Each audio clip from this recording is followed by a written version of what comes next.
بسم الله الرحمن الرحيم الحمد لله رب العالمين وصلى الله وسلم وبارك على سيدنا محمد وعلى آله وصحبه أجمعين. Mesdames, Messieurs, marhaba bikoum et merci d'être au rendez-vous de votre émission Avis religieux. Et par l'occasion, j'ai l'honneur d'accueillir avec moi le docteur Boualem Djouri, enseignant à l'université de Béjaïa. Docteur, marhaba bik. Allah yassalmik, Merci d'être parmi nous. Merci à vous. Et comme d'habitude, avant d'entamer les questions de nos chers téléspectateurs, on commence par débattre d'un sujet qu'on estime d'une importance. Docteur Djouri, vous avez choisi le thème de l'amitié. Ouais. On a toujours le souci d'avoir un ami intime. On est soucieux parfois, on est inquiet pour nos enfants, dans leur choix, dans leur fréquentation. Oui. Qu'est-ce que l'amitié en islam? Quels sont les critères de l'ami?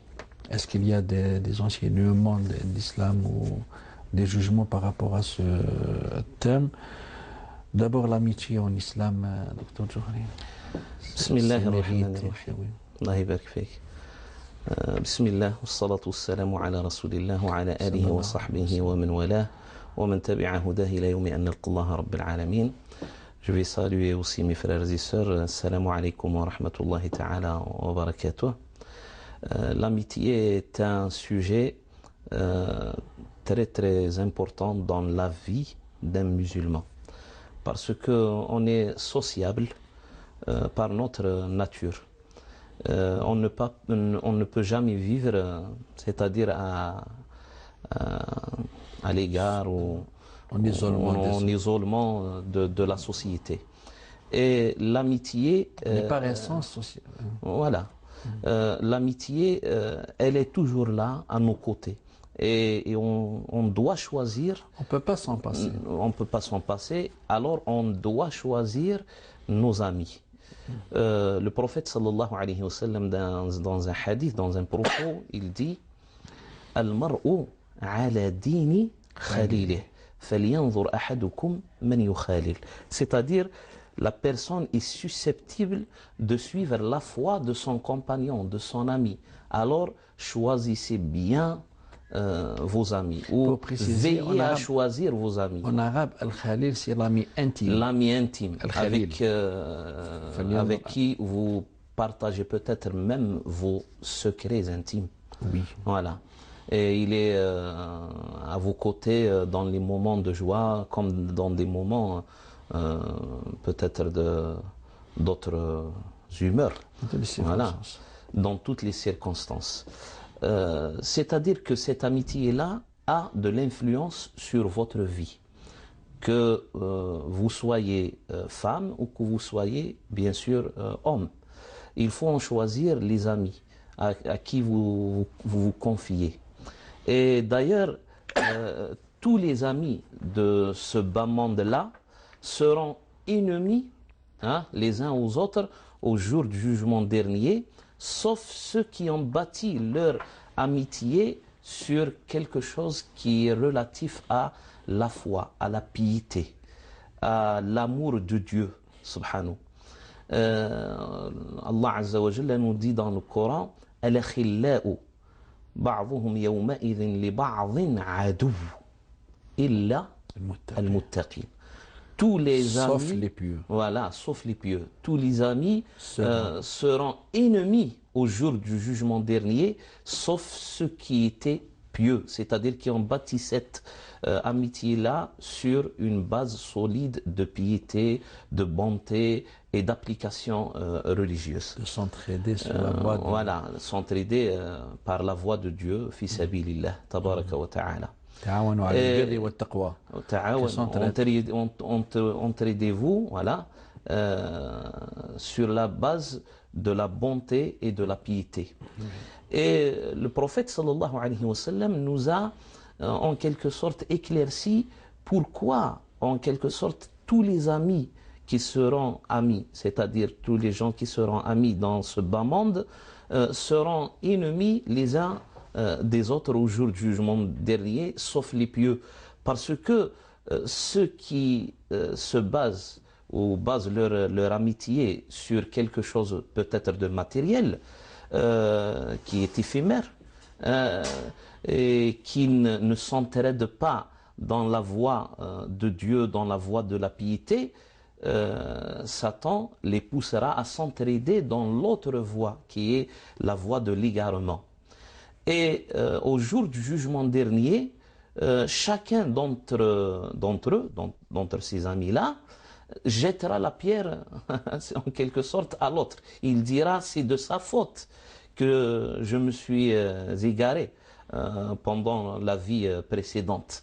Et chacun, en quelque sorte, se démarquera de cette amitié-là et deviendra ainsi ennemi. Et il nous raconte, le prophète sallallahu alayhi wa sallam, il nous raconte comment qu'il y a, voilà, en nous donnant l'exemple, il y a deux amis qui étaient pieux, qui étaient musulmans, qui étaient hommes de foi, qui ont été amis, voilà. Et puis l'un d'eux meurt avant l'autre. Et en arrivant à Allah Azza wa Jalla, il s'est interrogé: où est mon ami? Qu'est-ce qu'il est devenu? Et Allah Azza wa Jalla lui dira: ne t'inquiète pas, ô mon serviteur, parce que si je te divulgue ce qui attend ton ami, tu riras et tu ne pleureras que peu. C'est-à-dire qu'il aura une bonne récompense. Et alors, le jour du jugement dernier, Allah Azza wa Jalla les rassemblera tous les deux. Et il dira au premier: qu'est-ce que tu peux dire de ton ami? Donne-moi un témoignage par rapport, c'est-à-dire à ton ami. Et chacun d'entre eux, séparément, ne dira que du bien sur son ami, parce qu'ils étaient en quelque sorte rassemblés par cette amitié-là dans la voie d'Allah Azza wa Jalla, fi sabilillahi Azza wa Jalla. Et ils s'entraidaient pour être davantage c'est-à-dire dans l'application, dans la piété, etc. Et le contraire, c'est que il y a deux amis mécréants qui ont vécu amis dans ce bas monde, et l'un d'eux est allé chez Allah Azza wa Jalla avant l'autre, c'est-à-dire il meurt.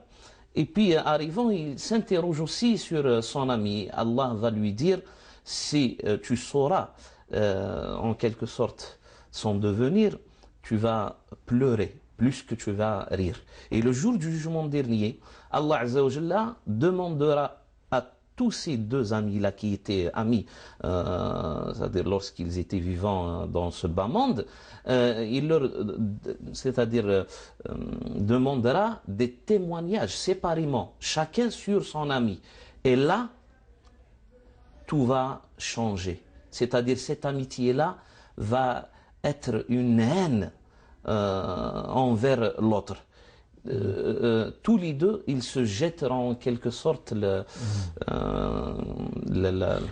pierre. Chacun accuse l'autre de l'avoir égaré. Voilà, qui est à l'origine. Et en accomplissant ou en terminant ce hadith, le prophète alayhi salatu wassalam nous dit: si vous voulez lire un verset dans ce sens, lisez al-khillau yawma'idhin ba'dhuhum li ba'dhin adu illa al-muttaqin. C'est-à-dire les amis, je vais traduire, les amis ce jour-là seront ennemis les uns des autres, excepté les pieux. Oui. Mais puisque vous avez évoqué le jour dernier, lorsque le soleil est au-dessus de nos têtes, ouais. Les 7 qui seront à l'ombre de Dieu. Ouais. رجلان تحب في الله اجتمع عليه وتفرق عليه. Voilà. Ceux qui seront sous l'ombre d'Allah Azza wa Jalla le jour de la résurrection, parmi les 7 genres de gens, il y aura 2 frères, amis, intimes, qui se connaissaient dans ce bas monde que pour c'est-à-dire l'amour de Dieu, et qui ne se rassemblaient, qui ne se voyaient que pour accomplir quelque chose de bien, non pas pour s'entraider dans le mal. Et là, ils seront parmi ceux qui seront épargnés par ce châtiment, si vous voulez, que le soleil sera très très proche des têtes jusqu'à ce que les gens seront peut-être immergés ou submergés par leur sueur. C'est-à-dire, le jour de la résurrection, il y a des gens qui nageront dans leur sueur parce qu'ils ont commis beaucoup de péchés. Et je vais évoquer une autre chose aussi, un autre hadith à propos du prophète sallallahu alayhi wa sallam. C'est lorsqu'il essaye c'est-à-dire de nous rapprocher de ce thème-là par un exemple où il dit مثل الجليس الصالح والجليس السوء كمثل حامل المسك أو بائع المسك ونافخ الكير.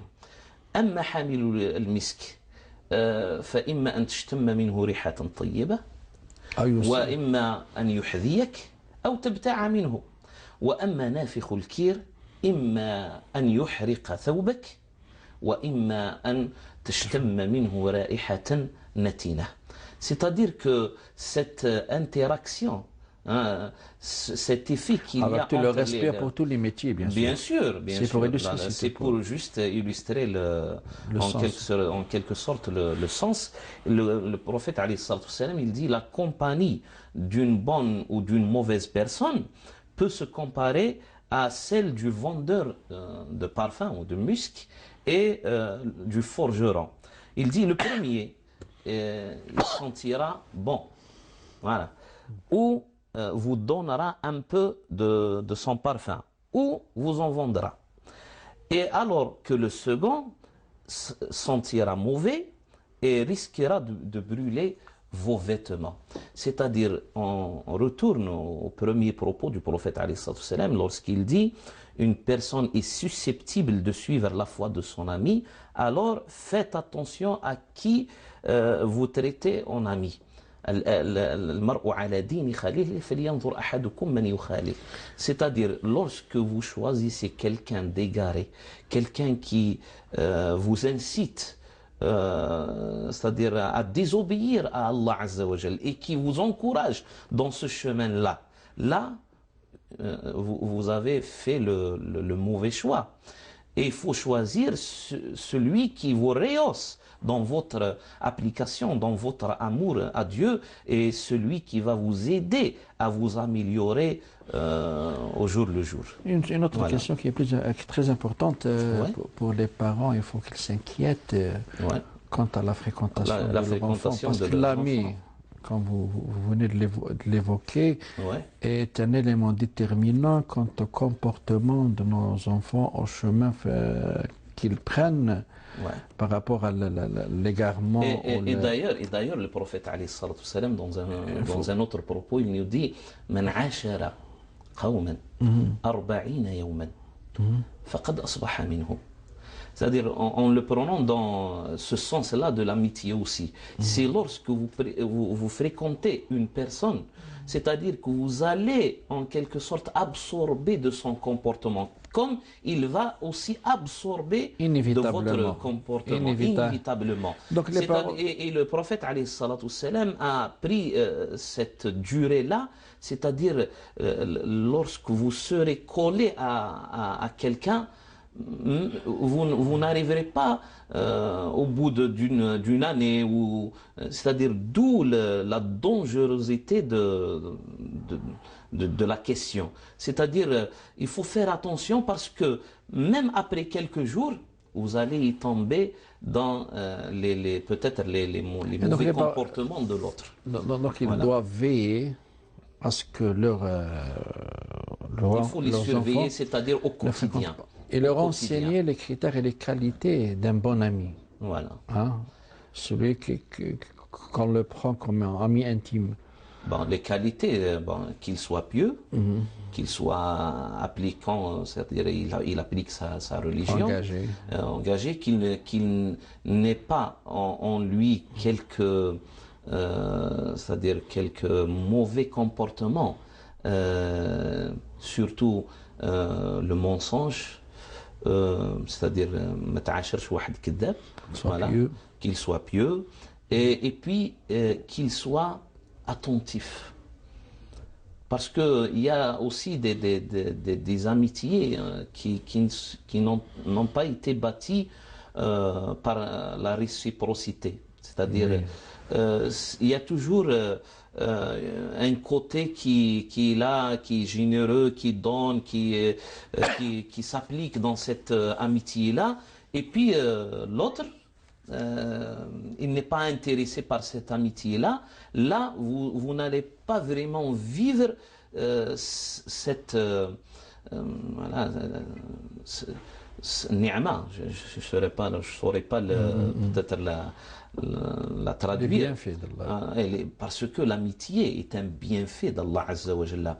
Et vous allez souffrir plus que vous allez peut-être sentir quelque chose de Bon, bien. pour terminer, docteur Ibn Ata'illah, dans ses sagesses Ouais, d'Ibn Ata'illah, الحكم قال لا تصحب ouais. من لا ينهضك حاله ولا يدلك على الله مقاله. Allah. N'accompagne pas celui Qui ne t'éveille pas et ses de paroles ton ne te font égarement, pas évoquer Dieu.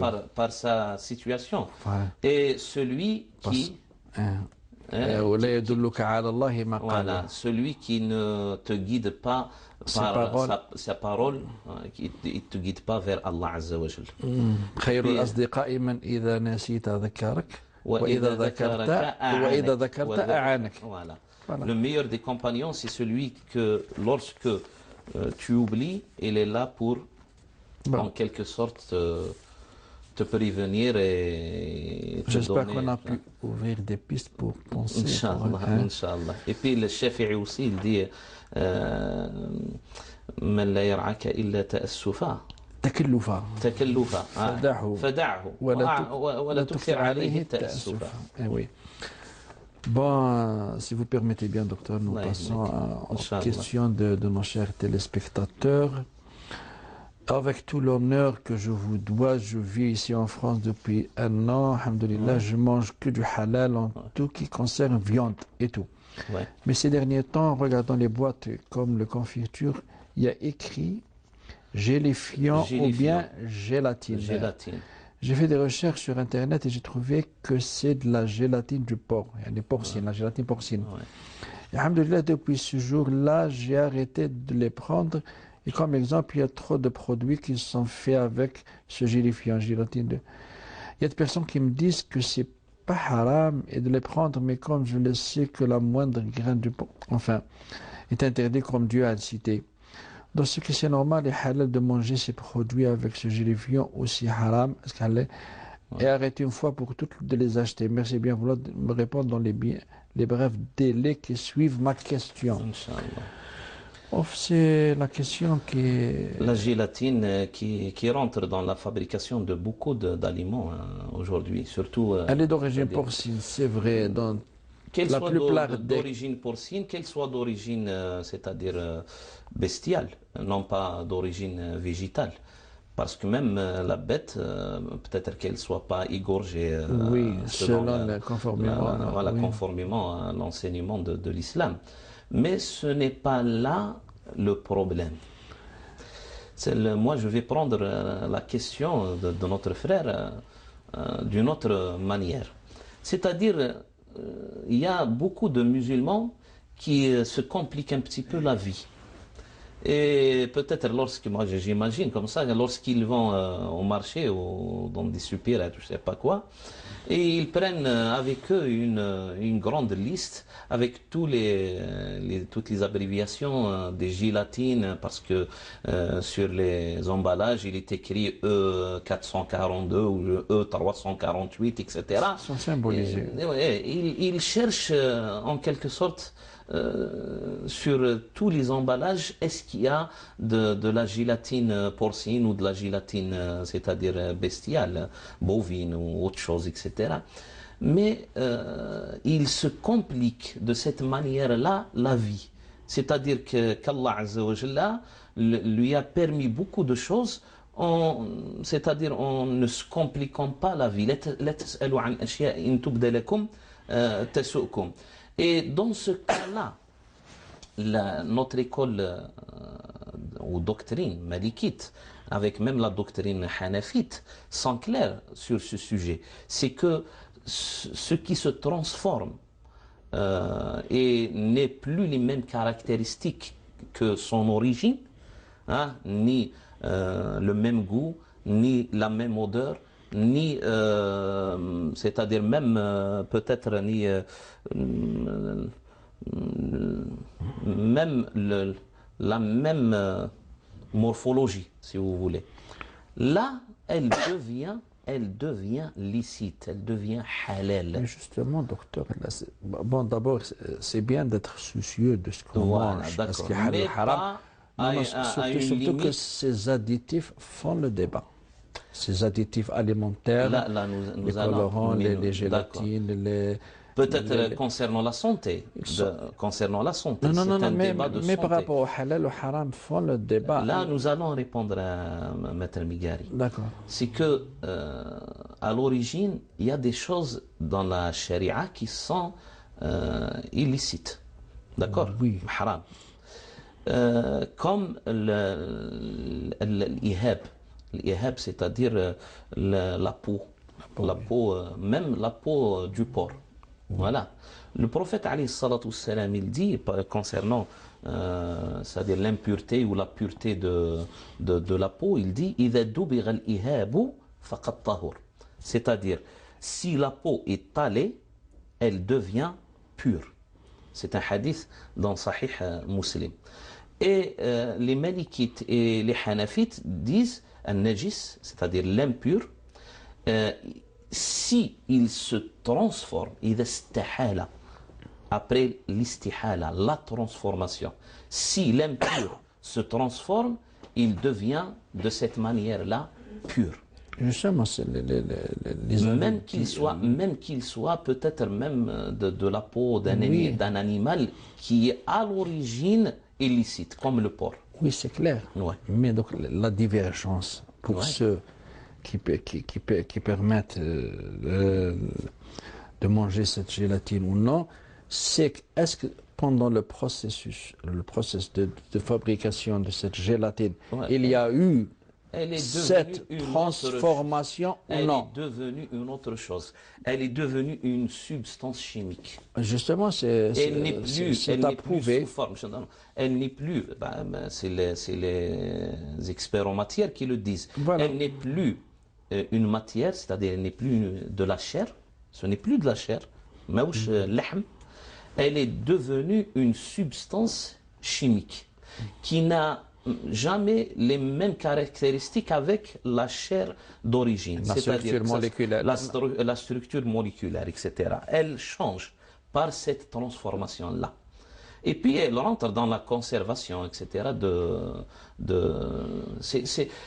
Si on ouvre cette brèche-là,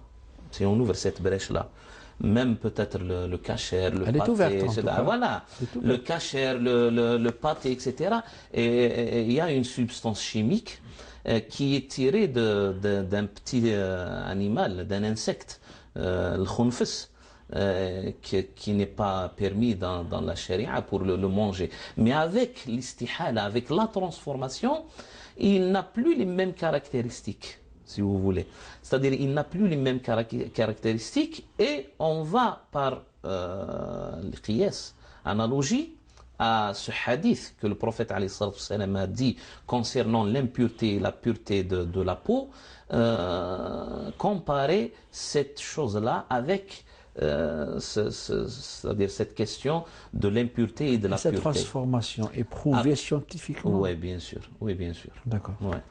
Alors, notre réponse, c'est que ces gélifiants-là, ces substances chimiques-là, qu'elles soient même peut-être extraites d'un animal qui est à l'origine illicite, mais avec la transformation, il ne devient pas, c'est-à-dire il devient autre chose que que les caractéristiques de la matière initiale d'origine. Voilà. Alors, ne vous compliquez pas la vie dans ce domaine-là. Wallahu ta'ala a'la wa a'lam. Mais la divergence existe sur ce sujet. Bien sûr, on a évoqué l'avis de deux doctrines existantes qui a bien sûr beaucoup d'adeptes dans le monde islamique. C'est-à-dire, quand on rassemble les adeptes de la doctrine hanafite et de la doctrine malikite, on a à peu près 60 à 70% de toute la communauté musulmane. D'accord. Voilà. Bon, deuxième question. Le débat sur c'est Ouais. notre domaine. Ouais. Le débat sur l'euthanasie est de retour dans beaucoup d'États en Europe. Et bien sûr, il y a des musulmans qui vivent dans ces pays-là. Quel est le jugement de l'islam par rapport à cette pratique? Est-ce qu'elle est considérée comme un suicide? Ouais. D'abord, il faut expliquer qu'est-ce que l'euthanasie. C'est Ouais. C'est donner la mort à quelqu'un de malade pour en quelque sorte abréger ses souffrances. ses souffrances. Lui donner une mort Lorsqu'il n'y a qu'on pas appelle une mort douce en quelque sorte. Oui. En- Miséricorde. Ouais, c'est-à-dire en étant miséricordieux plus que Dieu lui-même, Donc subhanahu, pour qu'il ne souffre pour de- qu'il du ne souffre moment pas, qu'il voilà, n'y a pas espoir qu'il... qu'il guérisse. oui. Dans ces moments-là de mais là, maladie grave, entre parenthèses, si vous permettez, en arabe on dit al-maut ar-rahim. Ar-Rahim. Al-maut ar-rahim. Voilà, traduction, hein. Oui, Mais qui n'est pas vraiment miséricordieux, hein. oui, oui. Non, il est connu sous Ce nom, sous cette appellation-là, le Maut ar-Rahim. Bon, le musulman est invité à être endurant et patient, sabre.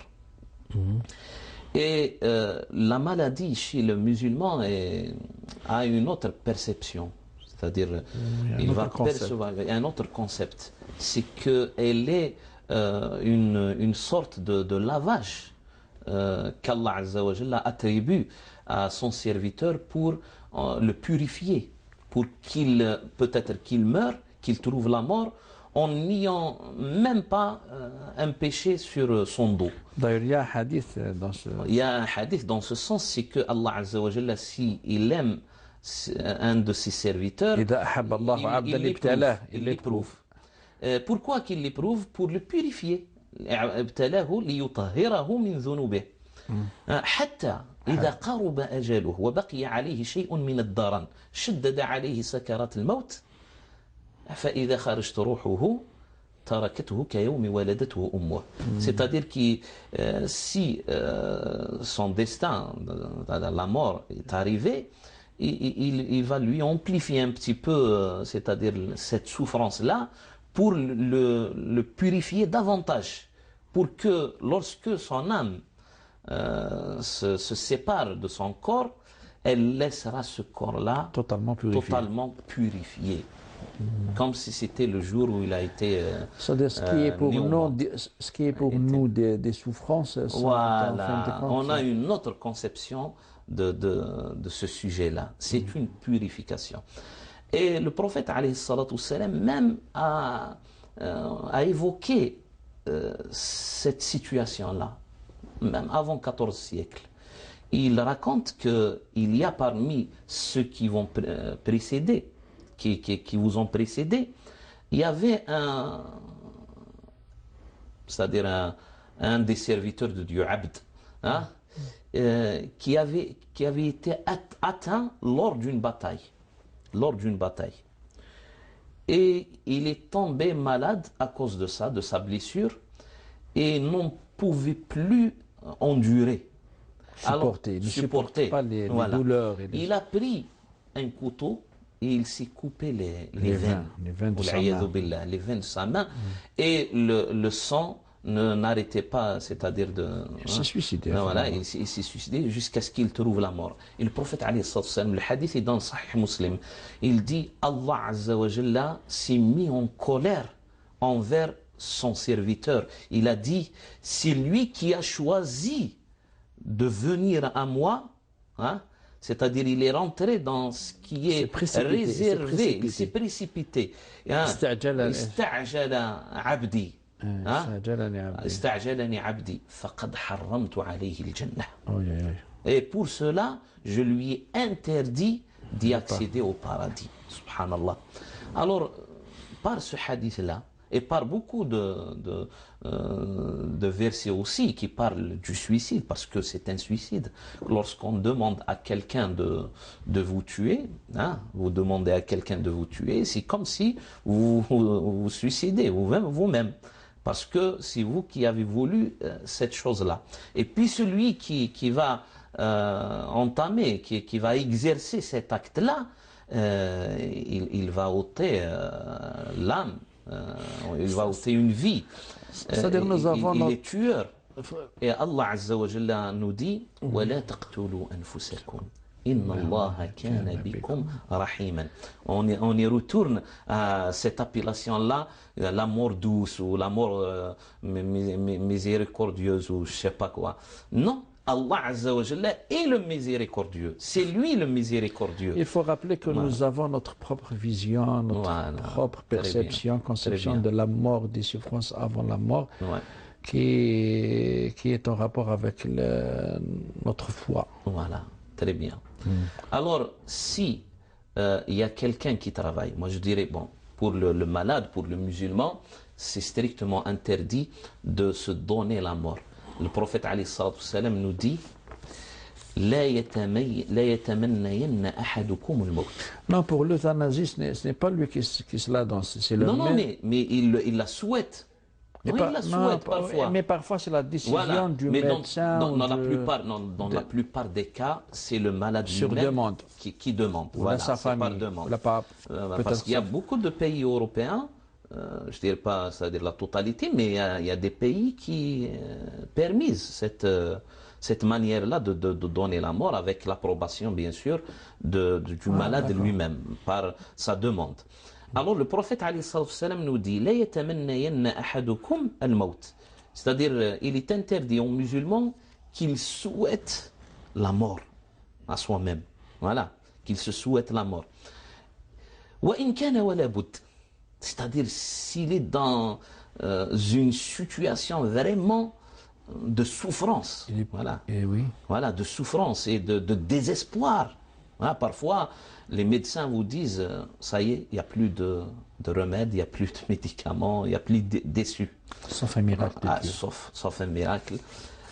Dans ce désespoir-là, qu'ils disent. Voilà. Allahumma ahyini in kanat al-hayat khayran li wa amitni in kana al-mamatu. Tant que la vie. Allah, c'est-à-dire c'est de se retourner vers Allah Azza wa Jalla et de l'implorer, de l'invoquer, se soumettre à Dieu et de dire oh Allah, si tu vois que la vie, c'est-à-dire me donner encore des jours et des mois et me donnera des bienfaits, des avantages dans cette vie-là, alors fasse que je ne meurs pas. Hein? Et si la mort est le meilleur choix pour moi, fasse que je meure. Mais c'est-à-dire en donnant cette je ne trouve pas le mot, c'est-à-dire le misadi, hein, c'est de la redonner à celui qui détient nos âmes. يسألونك عن الروح قل الروح من أمر ربي. C'est-à-dire c'est un sacré à ne pas y toucher. Voilà. Et d'ailleurs, ôter la vie à autre, Allah Azza wa Jalla, لا تقتلوا النفس التي حرم الله. C'est-à-dire, Allah Azza wa Jalla a sacralisé l'âme de tout humain. C'est de ne pas se précipiter comme le premier qui s'est donné la mort. Le premier qui s'est donné la mort, il s'est précipité. Il s'est précipité, ouais. Et d'ailleurs, dans ce cas-là, nous dirons que le musulman, c'est-à-dire, même il y a des musulmans que nous connaissons qui se sont donné la mort, mais on ne les juge pas. Nous adressons à ceux qui sont en vie. Parce que celui qui était mort, déjà, il s'est suicidé, on ne sait pas est-ce qu'il était dans ses pleines facultés mentales, etc., pour se donner la mort. C'est Allah, c'est à Allah de le juger. Oui. Mais nous nous adressons à ceux qui sont aujourd'hui vivants, voilà, qu'ils ne fassent pas ça, qu'ils ne se suicident pas, qu'ils ne demandent pas cette euthanasie, cette mort douce-là, etc. Et puis, à celui qui travaille peut-être dans un hôpital, etc., qui est musulman, Qui ne de la ne pratique pas, voilà, de ne pas pratiquer cette chose-là. Voilà. D'accord. Wallahu a'lam. Je voulais savoir si c'est haram de Ouais. mentir aux organismes de l'État en travaillant non déclaré Ouais. et en même temps recevoir le RSA, c'est-à-dire tout en C'est-à-dire, sachant ce n'est pas de grosses sommes juste pour subvenir aux besoins de la famille. non, que ce soit des grosses sommes ou des petites sommes, C'est le même le jugement. mensonge est toujours interdit en islam. Et puis, si vous vivez entre c'est-à-dire d'autres gens qui ne sont pas de votre foi, là, vous êtes invité à redoubler d'efforts pour donner la vraie image de l'islam. Le meilleur exemple. Le des meilleur musulmans. exemple, même peut-être que eux, peut-être ils se comportent mal envers vous, par des lois ou je sais pas, etc. Mais il faut jamais rendre le mal par le mal. Même dans ce cas-là, parce que le prophète, alayhi salatu wassalam, il dit وَلَا تَخُنْ مَنْ خَانَكَ. لا تخن من خانك. Dans les moments où vous êtes trahi par autrui, je ne parle pas de cette question-là, je ne suis pas en train de répondre, hein, mais en imaginant qu'il y a quelqu'un qui vous a trahi, est-ce que ça ouvre la brèche, ça ouvre la porte, ça vous ouvre la porte à le trahir aussi? Non. À être, c'est-à-dire, comparément à lui, égal? même façon. Non, de la même façon. Non, jamais. C'est-à-dire, il faut se comporter avec le comportement d'un musulman. Et le musulman ne trahit pas. C'est une aide. Ne trahit pas. Le musulman ne ment pas. Le musulman ne fait pas de fausses déclarations. Voilà. Que ce soit pour les impôts, etc. Il faut toujours être honnête. Et même Honnête. si vous n'êtes pas déclaré, Allah sait bien que cette somme ne vous est pas légale ni licite. Barakallahu fik. Si vous travaillez, alors déclarez ce travail-là et vous n'allez pas recevoir cette somme de chômage ou je sais pas quoi, de RSA, etc. Même si vous n'êtes pas déclaré, Et voilà. elle ne rend Sinon, pas ça licite. elle ne rend pas ça une chose licite. Allahu ta'ala a'lam wa a'lam. Donc, une sœur a avorté tout en prenant Ouais. un traitement contre l'angoisse car elle était déprimée. Ouais. Comment doit-elle faire? Expliquez-moi tous les cas. Il n'y a qu'un seul cas L'avortement à cause du dans médicament. cette question. Il y a qu'un seul cas. C'est-à-dire qu'elle n'avait pas l'intention de... Elle n'a pas fait exprès. S'avorter. C'est un accident. C'est un accident. Et puis, on a le qaïda, la règle.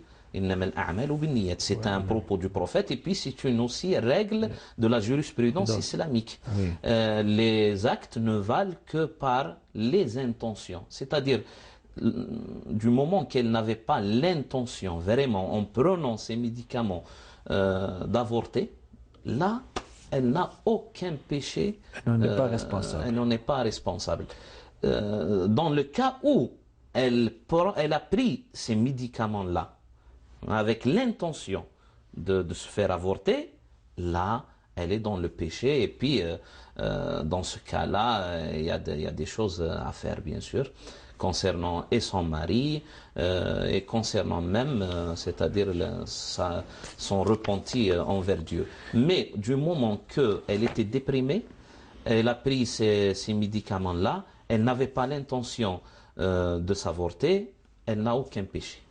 Même si on l'a averti que ce médicament peut provoquer l'avortement. Là, mais elle est malade. Peut-être si elle ne prend pas ces médicaments-là, elle va tomber dans la folie, dans la grande dépression, etc. Peut-être qu'elle n'a pas le choix. Oui. Ouais. Bonjour, je suis une fille de 24 ans. Je voudrais poser une question par rapport aux convertis et leur famille, car j'ai une sœur qui va peut-être se marier avec un converti musulman, mais notre mère n'accepte pas. Elle nous dit qu'un converti garde son passé, ses traces restent au sein de sa famille. Elle veut dire que même si c'est un converti, sa famille qui, elle ne l'est pas, sera Ouais. toujours là avec leurs principes non musulmans et ça, elle ne peut pas supporter. Je ne sais pas, c'est trop long cette question. Ouais. Et C'est-à-dire qu'elle rejette un petit peu ce mariage-là, que sa famille ne l'est parce pas que la élouée, famille de elle ce garde toujours les converti-là, ils traces sont pas musulmans. et par peur que ça influe sur l'éducation des enfants. C'est Non, si nouveau converti, il cherche à se marier, qu'elle soit un converti ou une convertie. Avec qui ils vont se marier alors? S'ils ne se marient pas avec des les autres musulmans et des d'origine, musulmans. etc., musulmans, avec qui ils vont bâtir des foyers d'islam pour, c'est-à-dire, يربي, hein, pour Éduquer. éduquer leurs enfants. Si on ne les accepte pas dans notre communauté, c'est un rejet, ça, c'est un rejet de l'autre. Parce qu'il n'est pas un musulman d'origine, alors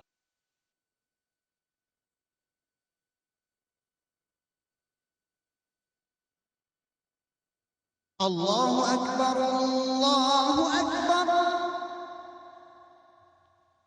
أشهد أن لا إله إلا الله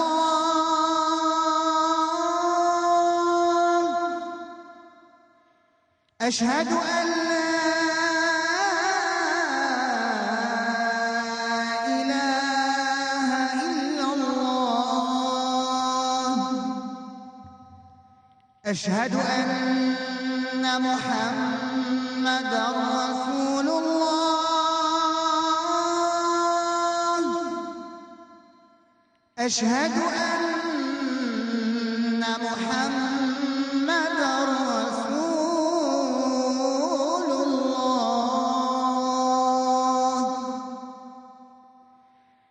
حي على الصلاة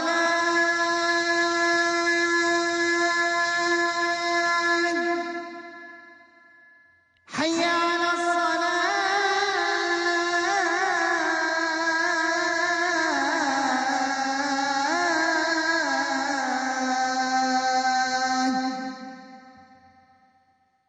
حي على الفلاح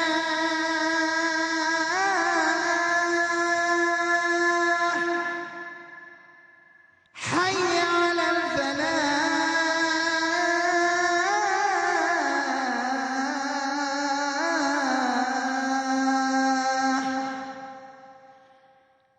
الله أكبر الله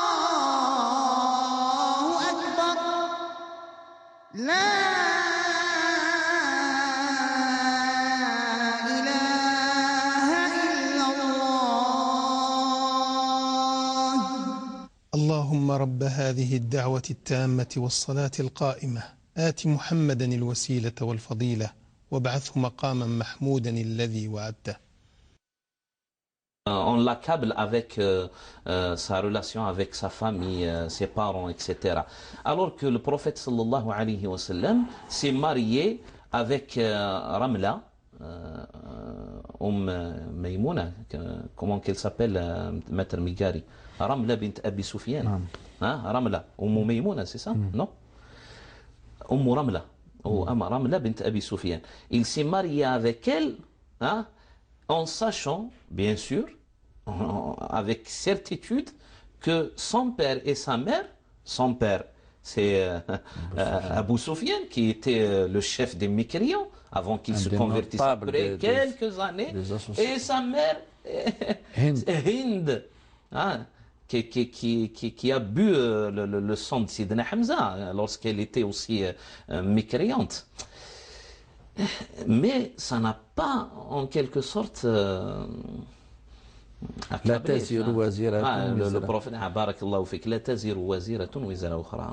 Nul ne va porter le fardeau de Donc l'autre. les craintes ne sont pas pertinentes, ne sont pas Non. justifiées. C'est pas dans ce qui est normalement du bon comportement d'un musulman envers le nouveau converti. On ne rejette pas son frère, on ne rejette pas sa sœur. Au contraire, il faut les accueillir, les accueillir. Il faut en quelque sorte les intégrer dans la communauté musulmane et qu'ils trouvent cette bonté-là, cette amitié, cette fraternité, cette égalité, hein, parce qu'il est devenu un parmi les croyants, hein, et les frères de la foi. Et il faut l'accepter. Elle se demande en disant est-ce qu'on est dans l'obligation d'accepter la future belle famille non musulmane de son enfant qui sera marié avec un converti, et si on l'accepte, faut-il être heureux pour son enfant ou être triste de la nouvelle? Il faut être heureux. Et ne plus avoir contact le mariage avec son est un enfant. heureux événement dans la vie d'un individu. C'est exagéré un peu. C'est un peu exagéré. Oui. Et l'islam est la religion du juste milieu.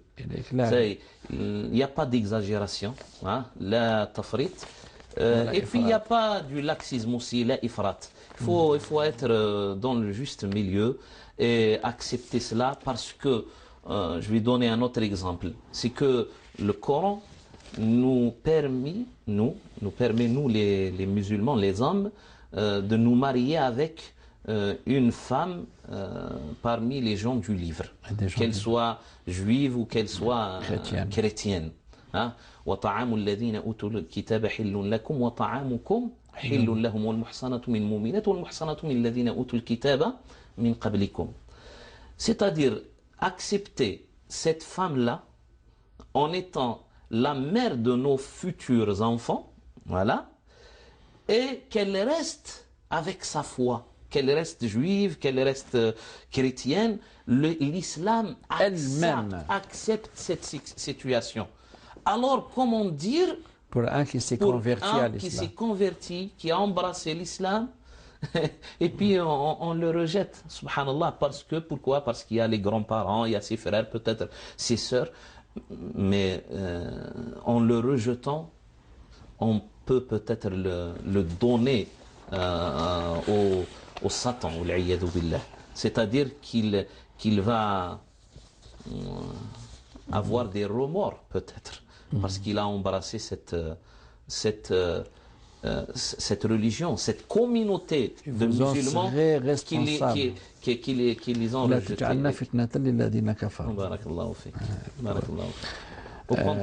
Au contraire, moi j'encourage d'intégrer ces nouveaux convertis pour qu'ils vivent vraiment la vraie vie islamique.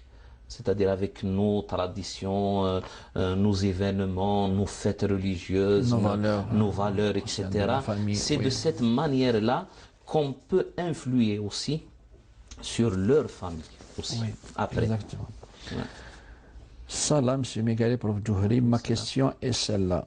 Est-ce que les boissons d'énergie Red Bull sont licites ou bien illicites? Merci. Les boissons d'énergie. Bon, j'ai fait une petite recherche comme ça et je me suis informé aussi auprès de quelques c'est-à-dire experts en matière. Ils m'ont expliqué que ces boissons énergétiques qui donnent de l'énergie ne contiennent pas des substances qui enivrent, c'est-à-dire ils rendent celui qui les a bu, qui le rendent ivre, mais il se croche. Mais il y a des substances, beaucoup de caféine, il y a des substances qu'on prend de la part de la chair, c'est-à-dire de la chair bovine, etc., qui aident en quelque sorte à être éveillé, à ne pas dormir davantage, à ne pas se fatiguer, etc. Ça donne en quelque sorte de l'énergie. Et il y a des médecins qui disent à forte, c'est-à-dire à consommer de fortes quantités, ça peut nuire à la santé, mais ça ne rend pas ivre, ça n'enivre pas. Et par cette réponse-là qu'ils m'ont dit, moi je dirais que il n'y a que les choses qui rendent ivre, c'est-à-dire qui enivrent, tuskir, qui sont illicites en islam. Kullu ma askara fahuwa khamrun wa kullu khamrin haram. C'est le propos du prophète sallallahu alayhi wa sallam.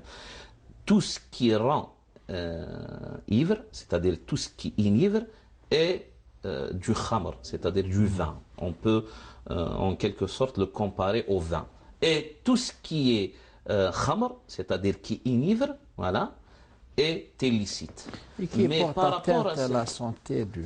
Voilà, peut-être par atteinte, mais en prenant beaucoup de quantité, hein, et en prenant dans la durée aussi beaucoup de quantité. C'est-à-dire, si on prend ça pendant une année, 2, 3, 4, 5, etc., peut-être ça peut nuire à la santé. Là, par cette manière-là, c'est comme, c'est-à-dire le thème peut-être de prendre beaucoup du Coca-Cola ou du Pepsi ou je sais pas quoi, etc.